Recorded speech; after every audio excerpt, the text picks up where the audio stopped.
പൊറോട്ടയും ബീഫാണല്ലോ ഒരു കോമ്പിനേഷൻ. ഇന്ന് ബീഫ് മേടിച്ചപ്പോൾ ഞാൻ വിചാരിച്ചു പൊറോട്ട കൂടി റെഡിയാക്കി എടുക്കാമെന്ന്. എല്ലാവർക്കും ഷഹബാസ് കിച്ചൻ്റെ മറ്റൊരു വീഡിയോയിലേക്ക് സ്വാഗതം. 1 കിലോ മാവിലാണ് കേട്ടോ നമ്മളൊന്ന് പൊറോട്ട റെഡിയാക്കി എടുക്കുന്നത്. അപ്പോൾ അത്യാവശ്യം കുറച്ച് വലിയ പാത്രം തന്നെ നമുക്ക് വേണം. അതിന് വേണ്ടിയിട്ട് ഞാനൊരു ഉരുളിയാണ് കേട്ടോ എടുത്തിട്ടുള്ളത്. അതിലേക്ക് ഒരു മുട്ട പൊട്ടിച്ചൊഴിച്ചു കൊടുത്തിട്ടുണ്ട്. കൂടെ തന്നെ 3/4 ടീസ്പൂൺ ഉപ്പാണ് ചേർത്ത് കൊടുക്കുന്നത്.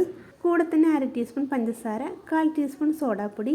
ഇതിൻ്റെ കൂടെ നമ്മൾ തൈരാണ് കേട്ടോ ചേർത്ത് കൊടുക്കുന്നത്. 2 ടേബിൾ സ്പൂൺ തൈര് കൂടി ചേർത്ത് കൊടുക്കുന്നുണ്ട്. നമുക്കിത് പെട്ടെന്ന് പുളിച്ച് കിട്ടാൻ വേണ്ടിയിട്ടാണ് കേട്ടോ തൈര് ചേർത്ത് കൊടുക്കുന്നത്. തൈര് അധികം പുളിയില്ലാത്ത എന്നാൽ പുളിയുള്ള തൈരാണ് കേട്ടോ നമ്മൾ ചേർത്ത് കൊടുത്തിട്ടുള്ളത്. ഇത്രയും കൂടി ചേർത്ത് കൊടുത്തിട്ട് നന്നായി ഒന്ന് മിക്സ് ചെയ്ത് കൊടുക്കാം. അങ്ങനെ നമ്മൾ നന്നായിട്ടൊന്ന് മിക്സാക്കി എടുത്തിട്ടുണ്ട്. ഇനി നമുക്കിതിലേക്ക് മാവ് ചേർത്ത് കൊടുക്കാം. ഇതെല്ലാം കൂടി നമുക്കൊന്ന് മിക്സാക്കി കൊടുക്കാം. അതിനുശേഷം നമുക്കിതിലേക്ക് വെള്ളം ചേർത്ത് കൊടുക്കാം കേട്ടോ. നമ്മൾ വെള്ളം ചേർത്തിട്ട് സ്പൂൺ വെച്ചിട്ടാണ് കേട്ടോ ഒന്ന് മിക്സാക്കി കൊടുക്കുന്നത്. മിക്സാക്കിയ ശേഷം നമുക്കൊന്ന് കുഴച്ച് നോക്കാം. ചിലപ്പോൾ ഒരു 50 ml 100 ml ഒക്കെ വ്യത്യാസം വരും കേട്ടോ വെള്ളത്തിൽ. അത് നമുക്കൊന്ന് കുഴച്ച് നോക്കിയാലേ അറിയാൻ പറ്റൂ. നമുക്കൊന്ന് കുഴച്ച് നോക്കാം. അല്പം വെള്ളം കൂടി ചേർത്ത് കൊടുക്കണം. 500 ml വെള്ളമാണ് നമ്മൾ ചേർത്ത് കൊടുത്തിട്ടുണ്ടായിരുന്നു. 100 ml കൂടി ചേർത്ത് കൊടുക്കാം. അങ്ങനെ നമ്മൾ നന്നായിട്ടൊന്ന് കുഴച്ചെടുത്തിട്ടുണ്ട്. ഇനി കൗണ്ടർ ടോപ്പിൽ വെച്ചിട്ടൊന്ന് കുഴച്ചെടുക്കണം കേട്ടോ. ഞാനൊരു പാത്രത്തിൻ്റെ അടപ്പിൽ വെച്ചിട്ടാണ് നന്നായിട്ടൊന്ന് കുഴച്ചെടുക്കുന്നത്. ഈ പാത്രത്തിൽ വെച്ചിട്ടാണ് കേട്ടോ ഞാൻ ബാക്കിയൂടെ കുഴച്ചെടുക്കുന്നത്.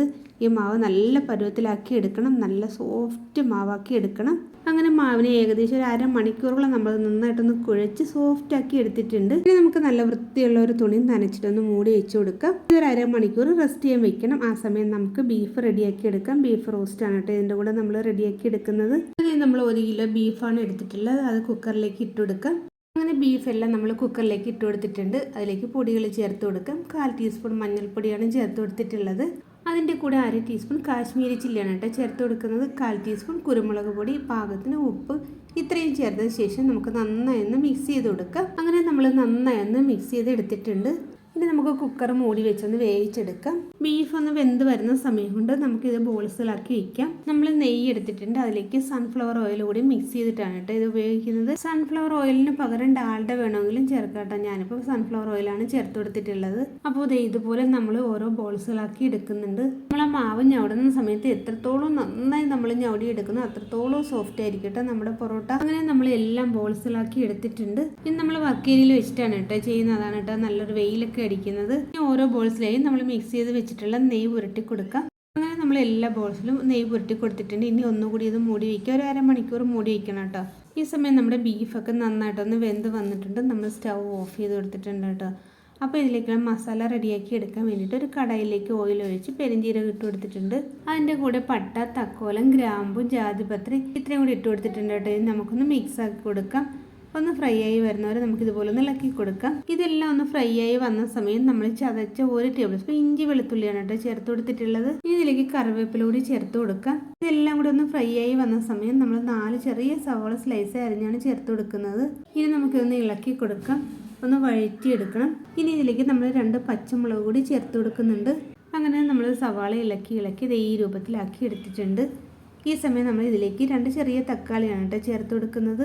ആ തക്കാളിയും ചേർത്ത് കൊടുത്തിട്ട് നമ്മൾ നന്നായി ഒന്ന് വഴറ്റി എടുത്തിട്ടുണ്ട്. ഇനി നമുക്ക് ഇതിലേക്കുള്ള പൊടികൾ ചേർത്ത് കൊടുക്കാം. ഒരു 1/4 ടീസ്പൂൺ മഞ്ഞൾപ്പൊടി, 2 teaspoon Kashmiri chilli, 1/4 table spoon മല്ലിപ്പൊടി, 1 ടീസ്പൂൺ കുരുമുളക് പൊടി ഇത്രയും കൂടി ചേർത്ത ശേഷം നന്നായി ഒന്ന് മിക്സ് ആക്കി കൊടുക്കാം. ഇതിന് പൊടികളുടെ പച്ചമണമൊക്കെ ഒന്ന് മാറി നന്നായി ഒന്ന് കുഴഞ്ഞു വരണം. അതുവരെ നമുക്കൊന്ന് ഇളക്കി കൊടുക്കാം. നമ്മുടെ സവാളയൊക്കെ നന്നായി ഒന്ന് കുഴഞ്ഞ് വന്നിട്ടുണ്ട് കേട്ടോ. നമ്മൾ മിക്സിയിലിട്ടൊന്ന് ക്രഷ് ചെയ്യുമ്പോൾ എങ്ങനെയാണ് കിട്ടുന്ന ആ രൂപത്തിൽ നമ്മൾ ഇളക്കി ഒന്ന് കുഴഞ്ഞ രൂപത്തിലാക്കി എടുത്തിട്ടുണ്ട്. ഇനി ഇതിലേക്ക് നമുക്ക് ബീഫ് ചേർത്ത് കൊടുക്കാം. നമ്മൾ അല്പം പോലും വെള്ളം ഒഴിക്കാതെ കേട്ടോ ബീഫ് വേവിച്ചിട്ടുണ്ടായിരുന്നത്. ബീഫിലെ വെള്ളമാണ് കേട്ടോ ഇത്. നമ്മൾ റോസ്റ്റാണ് റെഡിയാക്കി എടുക്കുന്നത് കൊണ്ട് കൂടുതൽ വെള്ളമൊന്നും ചേർത്ത് കൊടുക്കുന്നില്ല കേട്ടോ. നമ്മുടെ ബീഫും നന്നായിട്ടൊന്ന് വെന്ത് വന്നിട്ടുള്ളതാണ്. അതുപോലെ തന്നെ മസാലയും നമ്മൾ നന്നായിട്ടൊന്ന് വഴറ്റി എടുത്തിട്ടുള്ളതാണ്. അതുകൊണ്ട് നമുക്ക് ഇതിലേക്ക് കുറച്ച് വെള്ളം മാത്രം ചേർത്ത് കൊടുത്താൽ മതി. ഇതിലേക്ക് നമ്മൾ 1 കപ്പ് വെള്ളം കുക്കറിൽ ഒഴിച്ചിട്ടാണ് കേട്ടോ ഒഴിച്ചു കൊടുക്കുന്നത്. വെള്ളം ചേർത്ത് കൊടുത്തിട്ട് നന്നായി ഒന്ന് ഇളക്കി മൂടി വെച്ച് കൊടുക്കാം. കറി ഒന്ന് റെഡിയായി വരുന്ന സമയം നമുക്ക് പൊറോട്ട റെഡിയാക്കി എടുക്കാം കേട്ടോ. ഇതൊന്ന് നന്നായിട്ട് അടിച്ചെടുക്കാം. നമ്മളെ കൊണ്ട് പറ്റുന്ന രീതിയിൽ നമ്മൾ നന്നായിട്ടൊന്ന് അടിച്ചെടുത്തിട്ടുണ്ട്. അടിച്ചെടുത്ത ശേഷം പിച്ചാത്തിക്ക് ഇതുപോലൊന്ന് വരഞ്ഞു കൊടുക്കുന്നുണ്ട്. അതിനുശേഷം 2 ആയിട്ടാണ് കേട്ടോ നമ്മൾ എടുക്കുന്നത്. ഒരു ബോളിൽ 2 പൊറോട്ടയാണ് നമ്മൾ റെഡിയാക്കി എടുക്കുന്നത്. ഇതേ കണ്ടില്ലേ ഇതുപോലെ എടുത്തിട്ട് ചുറ്റിയെടുക്കും.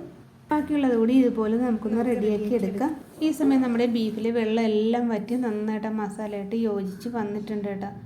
ഇനി നമുക്ക് ഇതിലേക്ക് അല്പം പെരിഞ്ജീരക പൊടിയാണ് ചേർത്ത് കൊടുക്കേണ്ടത്. പെരിഞ്ജീരകം ചേർത്തിട്ട് നന്നായി ഒന്ന് മിക്സാക്കി കൊടുക്കാം. ഇപ്പോൾ തന്നെ നല്ലൊരു മണം വരുന്നുണ്ട് കേട്ടോ. ലാസ്റ്റ് നമുക്ക് ഇതിലേക്ക് ഒരു 4 തണ്ട് കറിവേപ്പിലയാണ് ചേർത്ത് കൊടുക്കുന്നത്. അത് നന്നായിട്ടൊന്ന് മിക്സ് ചെയ്ത ശേഷം ഒന്ന് മൂടി വെച്ച് കൊടുക്കാം. അപ്പോൾ നമ്മൾ ചുറ്റി വെച്ചിട്ടുള്ള മാവ് ഇതുപോലെ ഒന്ന് പരത്തി എടുത്തിട്ടുണ്ട് കേട്ടോ. ഇനി നമുക്കിതൊന്ന് ചുട്ടെടുക്കാം. അങ്ങനെ നമ്മൾ മാവിലേക്ക് നെയ്യൊക്കെ ഒന്ന് ബ്രഷ് ചെയ്ത് കൊടുത്ത് തിരിച്ച് മറിച്ചിട്ട് നന്നായിട്ടൊന്ന് മുരിച്ചെടുത്തിട്ടുണ്ട്. അതേ കണ്ടില്ലേ, നമ്മൾ ചുട്ടെടുത്ത പൊറോട്ട നന്നായിട്ട് അടിച്ചെടുത്തിട്ടുണ്ട് കേട്ടോ. നല്ല ലെയറായിട്ട് തന്നെ നമുക്ക് കിട്ടിയിട്ടുണ്ട്. നല്ല സോഫ്റ്റ് പൊറോട്ട കേട്ടോ, അടിപൊളിയായിട്ട് നമുക്ക് കിട്ടിയിട്ടുണ്ട്. അപ്പോൾ ഞാൻ ഇതിൻ്റെ ഷോർട്ട് ഇട്ടിട്ടുണ്ടായിരുന്നു കേട്ടോ, ലോങ് ഇടണമെന്ന് വിചാരിച്ചല്ല. ഇത് കഴിച്ചവരൊക്കെ ഇതിൻ്റെ റെസിപ്പി ചോദിച്ചു ഭയങ്കര ടേസ്റ്റായിരുന്നു ഈ കോംബോ എന്ന് പറഞ്ഞു. അതുകൊണ്ടാണ് കേട്ടോ ഞാൻ വീണ്ടും ലോങ് വീഡിയോ ഇടാമെന്ന് വിചാരിച്ചത്. അപ്പോൾ അതേ കണ്ടില്ലേ, നമ്മുടെ ഓരോ പൊറോട്ടയും നല്ല ലെയറായി തന്നെ കിട്ടിയിട്ടുണ്ട്. ഇതുപോലെ നിങ്ങളൊന്ന് ട്രൈ ചെയ്ത് നോക്കുക. ഇന്നത്തെ നമ്മുടെ വീഡിയോ നിങ്ങൾക്ക് ഇഷ്ടമായാലൊന്ന് ലൈക്ക് ചെയ്തേക്കണേ. അതുപോലെ തന്നെ ഒന്ന് സബ്സ്ക്രൈബ് സപ്പോർട്ട് ചെയ്യുക. നമ്മളിടുന്ന ഓരോ വീഡിയോസും നോട്ടിഫിക്കേഷനായി നിങ്ങൾക്ക് കിട്ടണമെന്നുണ്ടെങ്കിൽ ആ ഓൾ എന്ന ഓപ്ഷൻ കൂടി ഒന്ന് പ്രസ് ചെയ്തേക്കണേ. അടുത്ത വീഡിയോയുമായി വരുന്നവരെ എല്ലാവർക്കും ബൈ.